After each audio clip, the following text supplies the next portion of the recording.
Amen Libota, Amen le peuple de Dieu, Amen le fidèle de Luba. Ici nous sommes en Angola, précisément à Luanda, pour accompagner l'homme de Dieu, sa grandeur spirituelle, prophète Condé Paul Dominique, dans le cadre de sa tournée pastorale. Le dimanche 26 janvier 2025, à Zotamboula, Naba, cellule, Naba, église locale, Nyonso Oezalaka na niveau ya Luanda. Dimanche passé, Botala Kindenge Aleka Naba église.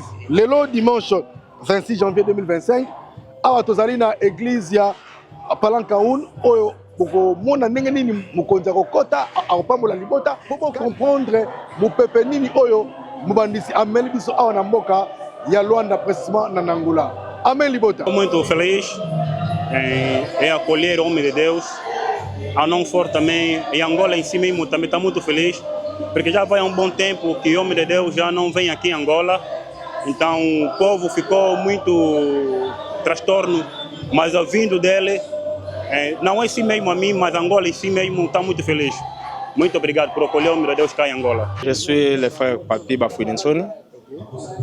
Je suis un des chrétiens du ciel de Bananzamba, Palankaon. Nous sommes en train d'accueillir le prophète, sa grandeur, prophète Condé Paul Dominique, qui est venu de Kinshasa pour bénir le peuple de Dieu ici à Luanda. Ça fait beaucoup de temps, ça fait longtemps. C'est depuis, je crois, 2015 qu'il a foulé les pieds dans ce pays de Luanda. Il est arrivé encore une fois de plus pour nous voir, pour nous bénir. Vraiment, nous sommes très émerveillés, très égayés par sa présence. Comme mon frère Christian, à côté de la cellule à Palankaon. En tout cas, plaisir tout ça dans les makasi trop pour tous 8 ans moulaï na mboka Angola. Oyo papa a mon ami nabisoté. Donc le lot vraiment est sangezama makasi pour boye inaye kati na mboko ya Angola toye bagake nyonso eza ya ko changer. Donc vraiment Palankaon le lot est sangeza vraiment ya makasi. Donc sango vraiment ya makasi na présence à l'homme kati na mabele o Angola. Donc toza pena ya kosepela makasi po toyebi ke nyonso oyo ya malamu ebungaki na libota ya Angola tozwaki yango deja. Lelo présence na ye moko mosalisi pe mobandisi ya makambo oyo aza na kati ya mabele ya Angola. Donc esengo ezai kati na bayike makasi vraiment surtout na libota ya Palankaon. Bino moko bozomona ndenge nini tozali kozela papa na esengo nyonso na mitema. Esengo no makasi d'abord kola pambola ko yamba lisusu moto na Nzambe na Palanka parce que tant moment o to zelaki yango format temps ezaki ebele kola pambola makolo ya moto na Nzambe na yebi kezali pamboli makasi kati la biso depuis l'homme de Dieu akota Angola ti siko ndenge azo continuer ko sala na biso lelo to yamba na Palanka esengo vraiment eza makasi kande lo ba makanzambe kati na moto. Donc papa na biso vraiment esengo eza makasi tozo ko même pas ko manifester ngo po koloka mutayebi vraiment esengo to sala ngo papa journaliste. Vraiment je suis très contente. Ça fait déjà 6 ans que papa, notre prophète, il vient plus à l'Angola. Maintenant là, il sera avec nous. Je suis vraiment très heureuse. Je ne sais pas comment dire, mais c'est beaucoup vraiment. Vraiment, vraiment beaucoup. C'est la vérité. C'est la vérité de la parole de Dieu. Nós estamos diante de uma sonoridade tão grande, recebendo o homem de Deus no nosso país. Majestade, único e magnífico, sem palavras. A multidão está exaltada, tão cheia de alegria.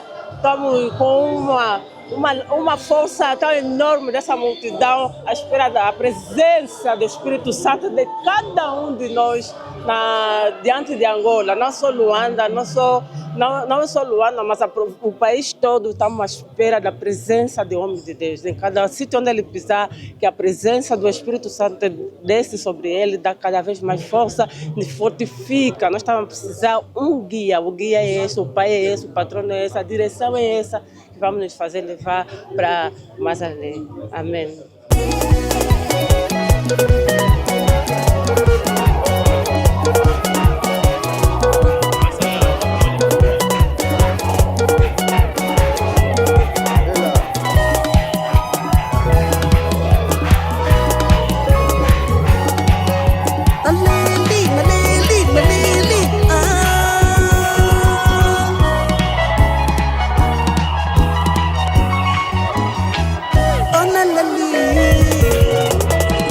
Oh, na, na,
nome de Cristo.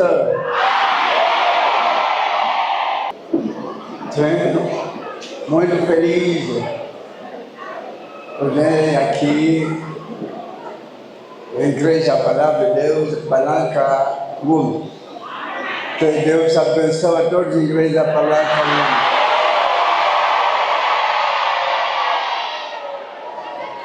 Saber que essa igreja vem aqui até para você uma dia vir do céu.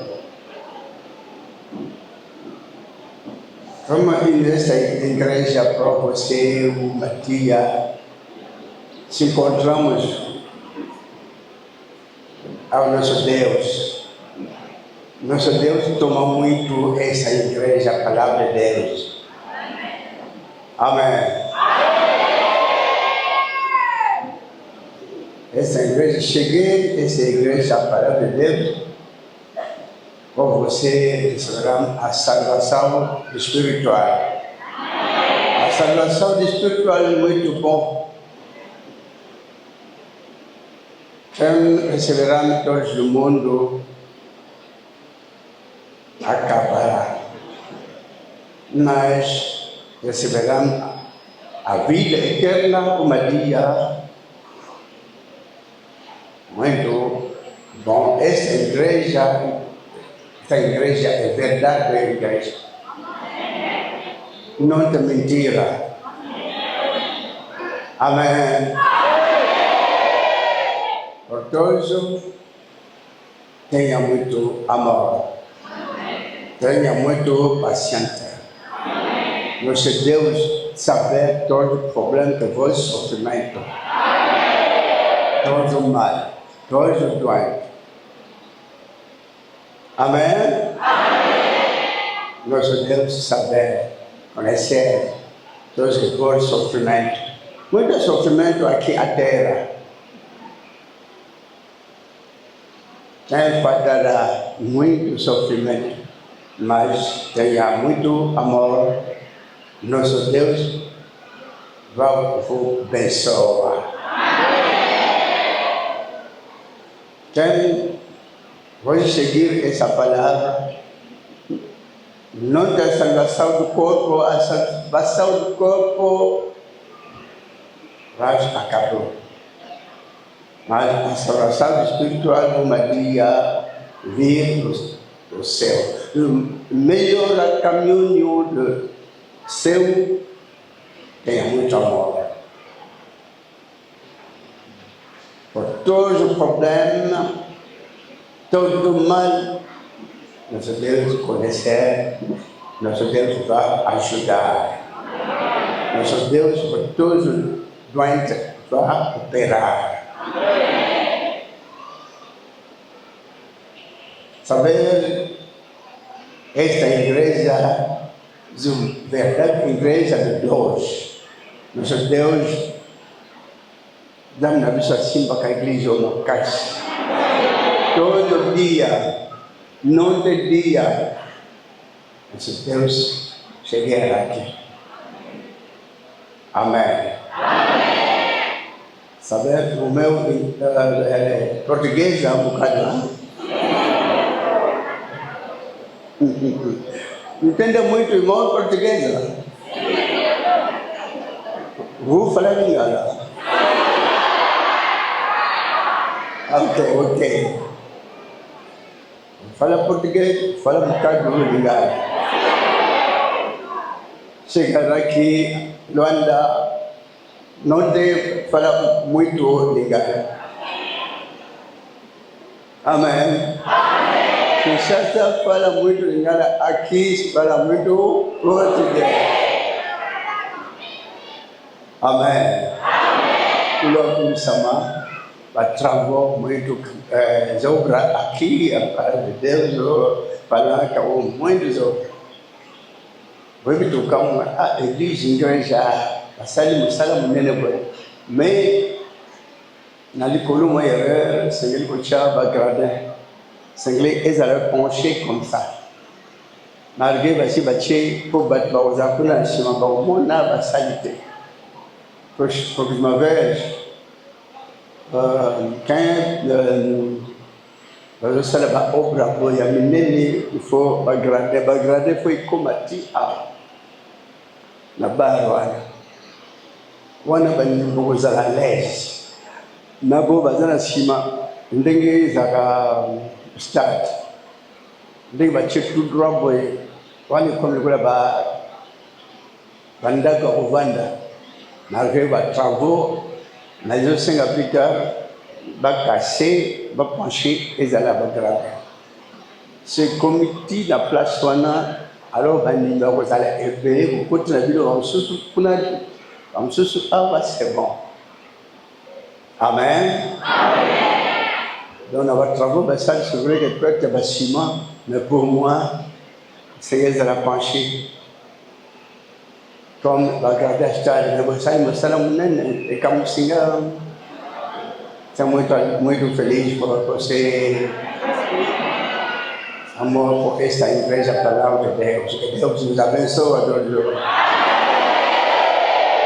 Saber nós fazer muito tempo vai to 6 igreja, seja igreja. Alors, sur la humilité mingi, comme surtout comme à 16h, banzela pe mindondo. Banzela comme l'église boye, comme awa poto sali ata 1 heure. Alors 16 igreja que cela combien de temps? Vraiment plaisir de ma casse pour la mona igreja palanka o na bande kona biso na moni jeunesse montante à 100%, la jeune na bajana na niveau de jeunesse ça va bien azeke vraiment ils ont la mort assaille la mort pour la mort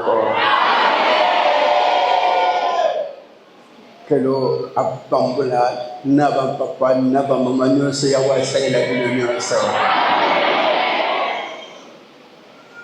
Amen.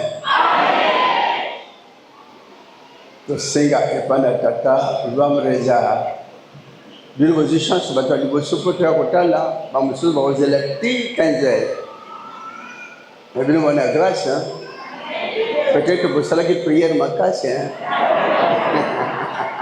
po tobandela wa kola bato ya bino lwamreza nzambe na bomoi tatambusa sanko na se naton pe kumfrenke mboka na poli na poli ngono mune tuna kokoto ya wendam na bomoi mo sapro tam salipota papa pala tawo bota litem na bomoi sele panayo sunga mo na moko na pasio sa bongo mba nyango ndenge na ndenge tumshi ndenge na ndenge kasi bota batika karote bazana le longo nguya no likolo be batla bo sa ya bo sunga bango pesa kimia na kaka moko na moko ni to go sengo de so yebike tu ye bana yo ndemo yetu ndemo pesa kimia imana olonga kuna olonga salibota ete kembra likolo sa ya moko na moko ko le longo le tana likolo salibota limbi saka soto bata masim tata soto ma bongo hotel malina na zali subukete do zali bule bu salibota la bonge bele kimia zakata bakona no